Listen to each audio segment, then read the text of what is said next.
Vamos a continuar ahora leyendo en el Evangelio según Lucas, capítulo 1. Y para enlazar con lo que dijo mi hermano Ken el domingo pasado, vamos a comenzar a leer desde el versículo 17. El párrafo viene hablando acerca de las características que iba a tener Juan el Bautista. Y luego dice, e irá delante de él, versículo 17, con el espíritu y el poder de Elías, para hacer volver los corazones de los padres a los hijos, y de los rebeldes a la prudencia de los justos, para preparar al Señor un pueblo bien dispuesto. Dijo Zacarías al ángel, ¿en qué conoceré esto? Porque yo soy viejo, mi mujer es de edad avanzada. Respondiendo el ángel le dijo, yo soy Gabriel, que estoy delante de Dios, y he sido enviado a hablarte y darte estas buenas nuevas. Y ahora quedarás mudo y no podrás hablar hasta el día en que esto se haga. Por cuanto no creíste mis palabras, las cuales se cumplirán a su tiempo. Y el pueblo estaba esperando a Zacarías, y se extrañaba de que él se demorase en el santuario. Pero cuando salió, no les podía hablar. Y comprendieron que había visto visión en el santuario. Él les hablaba por señas y permaneció mudo. Y cumplidos los días de su ministerio, se fue a su casa. Después de aquellos días, concibió su mujer Elizabeth y se recluyó en casa por 5 meses, diciendo, así ha hecho conmigo el Señor en los días en que se dignó quitarme afrenta entre los hombres. Que el Señor prospere su palabra. Es un párrafo que muy interesante de cómo reaccionó Zacarías a las palabras de este servidor enviado por Dios. La palabra Gabriel significa hombre o varón de Dios. No sé si se han dado cuenta que la mayoría de los ángeles terminan en él. Rafael, Peletiel, Gabriel, Miguel. Ese sufijo siempre en hebreo tiene un significado que habla de Dios. Eran todos nombres que derivaban de Dios, eran enviados de Dios, iban a hacer la voluntad de Dios. Entonces, sabemos pues, como ya hemos oído con anterioridad de este capítulo, ¿a qué vino Juan el Bautista? De hecho, el Señor Jesucristo le llama como el primero de los profetas, porque nada más y nada menos que vino a preparar el camino para el ministerio de nuestro Señor Jesucristo. Y Zacarías era un sacerdote, como se lee en el versículo 8, que Zacarías ejercía el sacerdocio delante de Dios según el orden de su clase, conforme a la costumbre del sacerdocio. Le tocó en suerte ofrecer el incienso entrando en el santuario del Señor. Recuerden que aparte de la ley, en este tiempo ya estaba la tradición, y según la genealogía levítica, habían demasiados sacerdotes. Parece ser que en ese entonces habían más de 20.000 sacerdotes. Imagínense ustedes, para hacer los servicios en el templo. Entonces, sorteaban lo que hoy en día puede ser mal visto. En la ley de Dios se largaba el turín, el tumín, las piedras, y se usaba mucho eso de la suerte según lo que cayera. Esa vez le cayó la suerte a Zacarías para encender el incienso. Y generalmente hacían hasta 2 y 3 sacerdotes, mientras uno se encargaba de preparar los elementos, la platería, el bronce, el otro se les encargaba de echar la sangre del sacrificio Y esta vez Zacarías se iba a encargar de los carbones para encender el incienso. Y generalmente esa suerte tocaba una sola vez en su vida. Para lo que fue consagrado ese sacerdote, esa vez para el incienso podía pasar una sola vez en su vida. Por la cantidad numérica y porque siempre lo iban rotando y se morían otros y nacían otros y así. Entonces, la importancia que ese día estaba ejerciendo la práctica ritual Zacarías. Entonces le dije, ve al ángel, dice que lo vio, versículo 11, y se le apareció un ángel del Señor puesto en pie a la derecha del altar del incienso. Y se turbó Zacarías. Wow, ¿quién se va a turbar, verdad? Se turbó. Y la palabra turbación del griego tiene que se amedrentó, se quedó atónito y hasta pudo haberse enmudecido. O sea, la reacción de cuando vio al ángel, a Gabriel en este caso. Entonces, dice, cuando le cuenta todo esto, que tendrás gozo y alegría, no temas, vas a tener este hijo, será grande delante de Dios. Él queda incrédulo.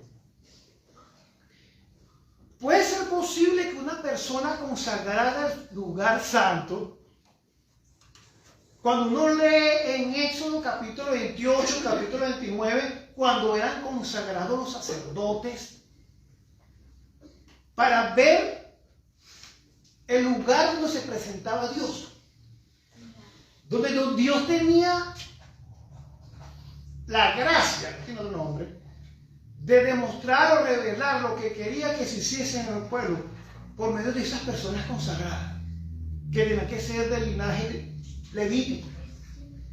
Y uno lee 28 y 29 de Éxodo, cómo debían vestirse, la consagración, cómo debían hacer los sacrificios por ellos mismos antes de poder hacer los sacrificios por el pueblo. Y sabían que ahí en el propiciatorio, donde ellos echaban la sangre, era donde se presentaba el Señor. Y conocían que cuando todas esas cosas, esas leyes, y cuando fue escrito los 10 mandamientos, y fueron dadas esas leyes, toda la preparación que tuvo Moisés, duró como 6 o 7 días con esa gloria por truenos y rayos, mientras Dios estaba dictando y revelándole eso. Y antes de Dios eso había durado 40 días de ayuno. O sea que era algo apoteósico, hermano. Era algo realmente reverente, era algo realmente que se insertaba en las vibras de cualquier sacerdote. Y Zacarías, como hombre al fin, vio al ángel y él le cuenta eso. Y que dice, wow, ¿cómo conoceré yo esto? ¿Será esto verdad? ¿Cómo dame una señal? Parece ser que, como a diferencia de Gedeón, a diferencia de Abraham, que pidieron señales, pero ellos lo hacían con temor, como para confirmar lo que ya estaban creyendo. Zacarías parece decir, ¿cómo haré yo para conocer esto? O sea, diríamos acá en términos criollos, tú estás inventando, ¿cómo hace yo esta locura? Si yo soy viejito ya, perdido, sin vigor, ya no voy para el baile, como puede decir otro, y mi esposa menos, porque está muy avanzada de edad. O sea, era algo sumamente increíble. Pero mira, el Señor trabaja y retribuye en ambos sentidos.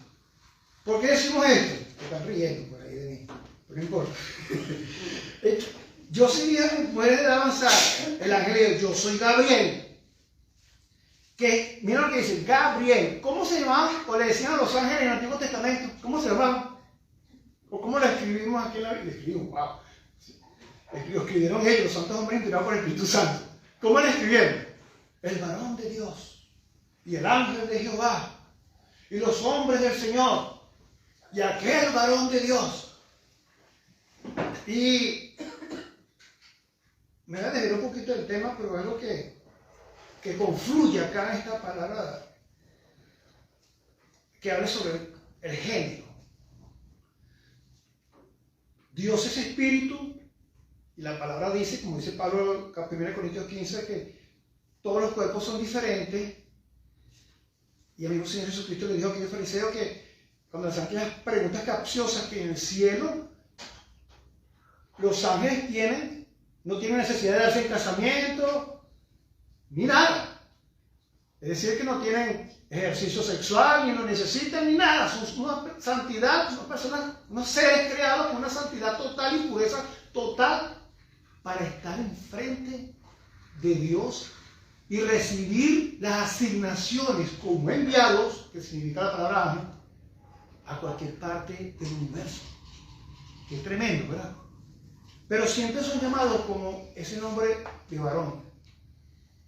Y uno yendo más allá, uno se da cuenta que así Dios no se hubiese dado cuenta de que Adán no era bueno que estuviese solo y decidió hacerle ayuda idónea.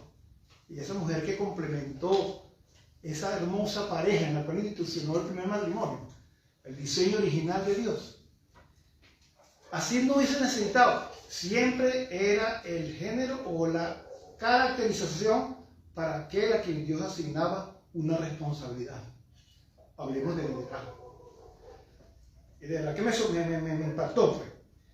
Porque uno pone a ver toda la historia en la que se habla de varón de Dios, de los ángeles de Dios, el ángel de Jehová, Dios, el Elohim, el Yahvé, todo el tiempo se caracteriza como género masculino, aunque Dios no tiene género.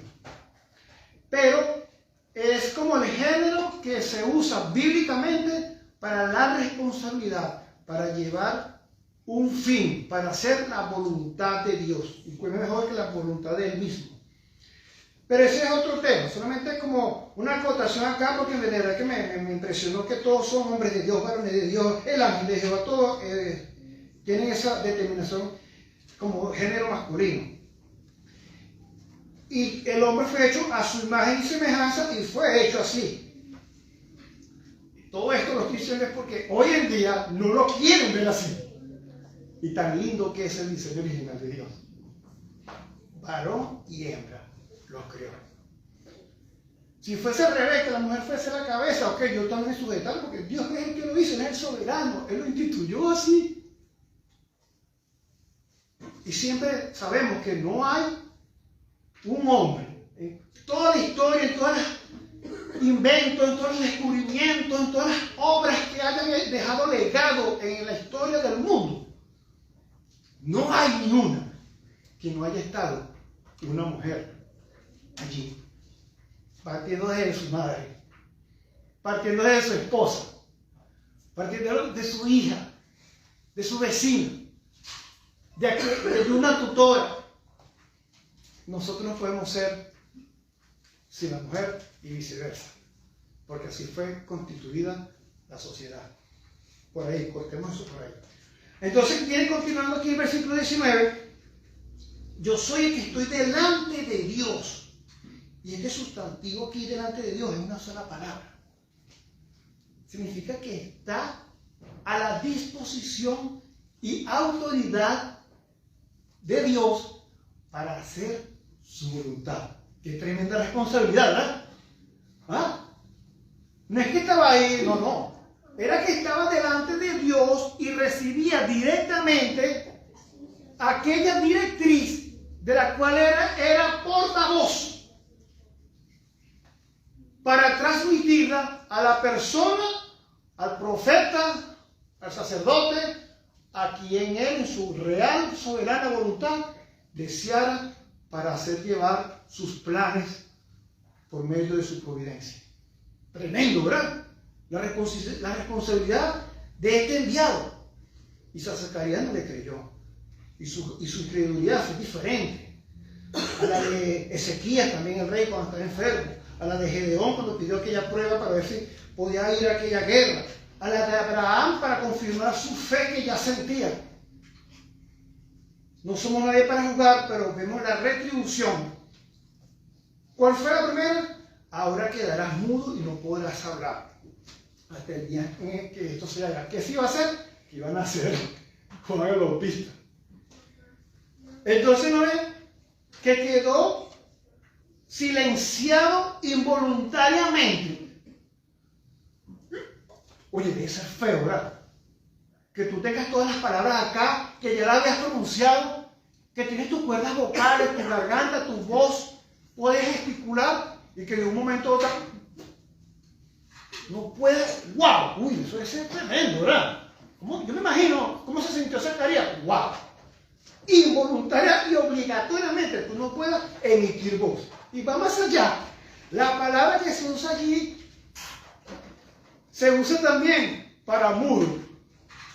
O sea que parece ser, no hay evidencia bíblica, por supuesto, no lo voy a enseñar que así fue, pero hay esa elucubración, esa suposición, según los estudiosos, de que puede ser que quedó sordomudo.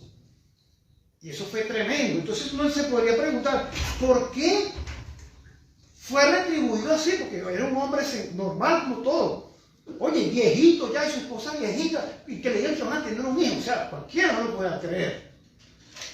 Y capaz que nos podríamos inclinar de que fuese una injusticia, pensando como hombre. Pero nosotros con los creyentes sabemos que Dios es justo y que no hace injusticia. Y a los que amamos a Dios todas las cosas obran para bien. Y él se dice, no puede hablar. Aparte de eso que iba a pasarle, él dice la causa, por cuanto no creíste en mis palabras, las cuales se cumplirán a su tiempo.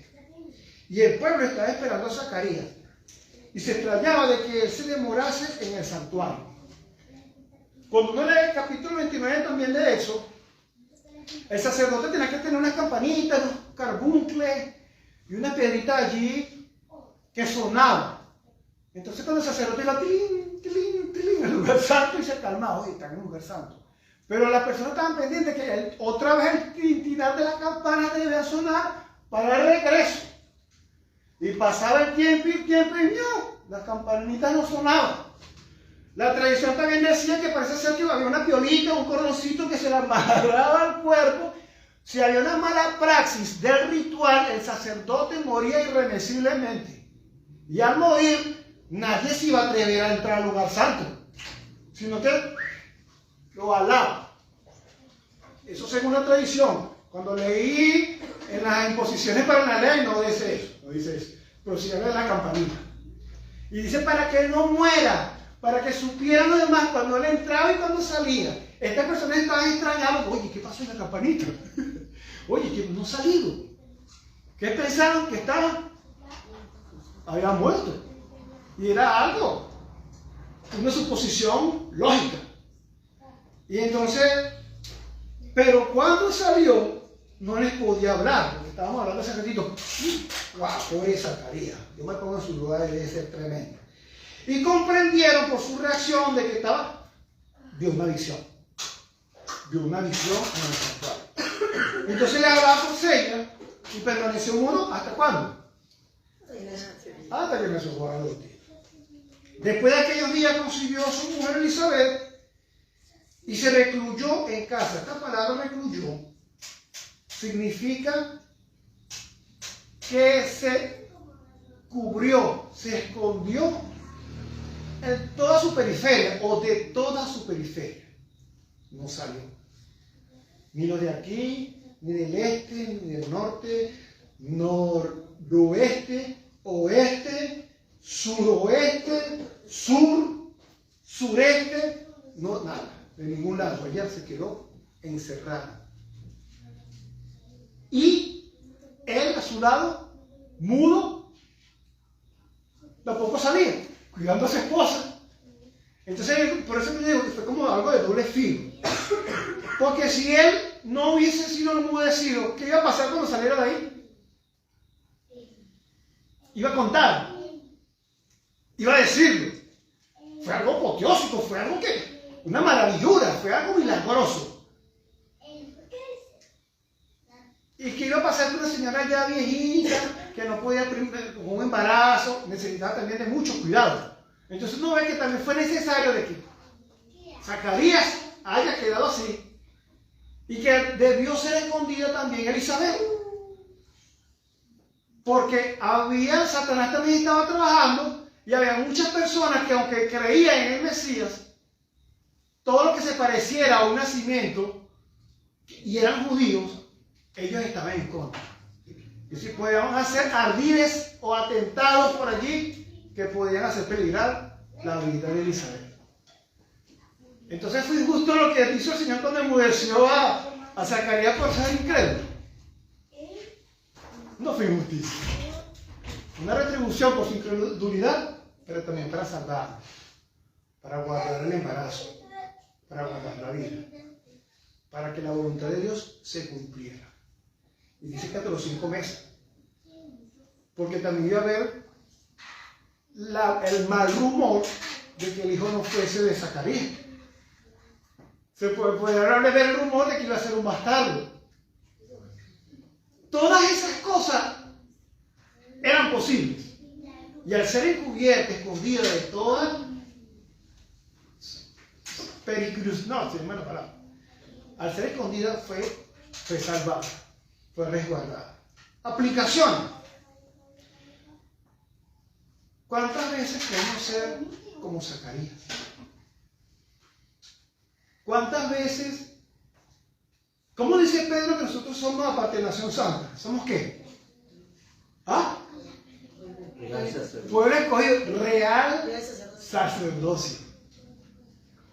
Y hoy hemos recordado de que nosotros al trono de la gracia, al lugar santísimo donde solamente entraban sacerdotes, no cualquiera, esto del incienso y no entraban allí, entraba el sumo sacerdote. ¿Y cuántas veces? Una vez al año. Y nosotros con ese sacerdocio, no en un tabernáculo creado, ni en el lugar santísimo, ni en el propiciatorio, el arca, no, en el increado, hermano, el no hecho de manos. Como creyentes tenemos acceso libre al trono de su gracia. Es verdad, podemos tener limitaciones, podemos tener estorbos por tener los pies sucios. Problemas con mi hermano, problemas con mi hermana, los matrimonios, los espositos, problemas con sus espositas. El apóstol Pedro nos dice que pueden tener estorbos si no tenemos o andamos en una buena relación con nuestras esposas. De manera que nuestras oraciones pueden ser peor que filtradas, obstaculizadas, para que llegue la presencia del Señor. Peor aún sabiendo de que tenemos ese asilo en Él, de que el mismo Señor Jesucristo en su ministerio enseñó a sus discípulos a orar, y luego los apóstoles como Pablo nos dice que orar sin cesar. Esa palabra ahí también me ha impactado. Sin cesar significa ininterrumpidamente. ¿Quién ora ininterrumpidamente aquí? No me lo digan, porque tampoco. Orar ininterrumpidamente, orar. Por supuesto que no es que cada segundo. Un siervo del Señor, un misionero se llamaba Guillermo Williams. Y él decía que él oraba de rodillas 3 veces al día. Cuando se levantaba, después del almuerzo y en la noche antes de acostarse, él oraba de rodillas 3 veces. Pero que delante del Señor no pasaban 10 minutos sin que él no estuviese orando. Tremendo, ¿verdad? Yo estoy por ahí, no daré no sé cuántos minutos, pero yo siempre estoy orando. Aunque sea por una cosa. Porque orar no es que vamos a orar 5 o 10 minutos. No. ¿Te recordaste de algo? Orar al Señor. Ay, gracias, Señor, gracias. No, nada, porque medité esto, Pues oraste al Señor. Orar se difiere de rezar. Porque el que reza está recitando. Mira la palabra recitar en latín. Y está recitando un texto o algo que le dijo el cura, ¿verdad? Orar, ¿qué es? Orar es expresar con tus propias palabras lo que siente tu alma, tu corazón. ¿Viste lo diferente que es? Y el que no es creyente también puede orar de esa manera a Dios. Sabemos que Dios no oye a los pecadores, pero si alguien teme a Dios, ¿a ese qué pasa? A ese oye. No es que no hay excusa para llegar a Dios.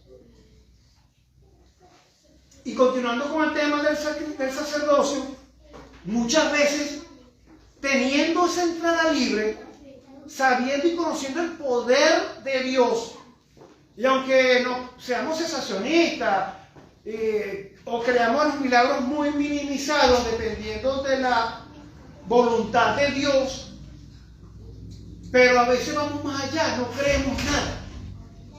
Creemos en que es imposible de que el Señor pueda oír nuestra súplica. Yo voy a decir algo que estamos grabando, no lo voy a decir, algo personal que me ha estado pasando estos días. Y uno queda sorprendido, ¿no? Y ya me ha pasado varias veces, mi primera vez. Yo creo que a ustedes también, a algunos les habrá pasado. Que están, bueno, que casi se rinde, que empiezan las preguntas poco creyentes. Empiezan las preguntas, oye, pero ¿qué pasa? ¿Por qué? Que se te hace un nudo en la garganta y tu oración con el Señor empieza a cambiar. Ya es como, Señor, entonces, ¿por qué? Yo empecé como a luchar, como Jacob con aquel. ¿Qué pasa? ¿Qué te he hecho? ¿Qué te he sido infiel? Que te provoca echar todo a la borda. ¿No te ha pasado? Y chas, te cae la solución. Pero eso es normal en la vida del creyente. Eso es normal en la humanidad nuestra. Eso es normal que nosotros dudemos. Pero el detalle es hasta cuándo o hasta dónde voy a dudar. Cuando nuestras oraciones, nuestras peticiones, nuestro andar, nuestra vida diaria, según nuestra conciencia, pues nosotros el Espíritu Santo nos redarguye de pecado. Y cuando nosotros andamos como Él quiere, obedeciendo su palabra, Juan 15:7, ¿qué dice? Si permanecéis en mí, hablando de los pámpanos, ¿no? O sea, permanecen en Él, su palabra, versículo tal. Oye, no, si no dice tal versículo tal. Oye, Marcos 3, dice, Lucas dijo así cuando le dijo a Zacarías que dudó, mira, no voy a dudar. Eso es estar con Dios. Si permanecéis en mí y mi palabra permanece en ustedes o en vosotros, ¿qué dice luego? Pedid lo que queráis. Porque lo que vas a querer no es un Ferrari, no es una locura. No es tener otra casa, no es pedir algo que sea para tus pasiones, para tus deleites, como dice Santiago, no pedéis mal. Pero cuando andamos en la palabra y andamos según el Señor quiere y permanecemos en Él, y esta palabra es recíproca en nosotros, lo que nosotros vayamos a pedir conforme a ese vínculo, a esa palabra, será hecho. Ahí es donde está el detalle. A veces te dicen, no, ¿por qué, Señor? Oye, pero el Señor sabe mejor que tú y yo qué va a pasar. Hasta en la enfermedad de un familiar. Señor, ¿qué cadena de oración? Si el Señor decide que es porque va a estar mejor que se vaya. Va a parar de sufrir, va a estar feliz, va a hacer una carga menos para el familiar. ¿Algún ejemplo así? Pues es verdad, nos cuesta. Manito, eso cuesta mucho. Pero cuando anda uno conforme a lo que dice el Señor, esa voluntad de Dios, uno no le cae tan pesada, es más aceptable, es más llevadera. Ojalá pues que el Señor nos ayude a que podamos hacer un buen uso del sacerdocio.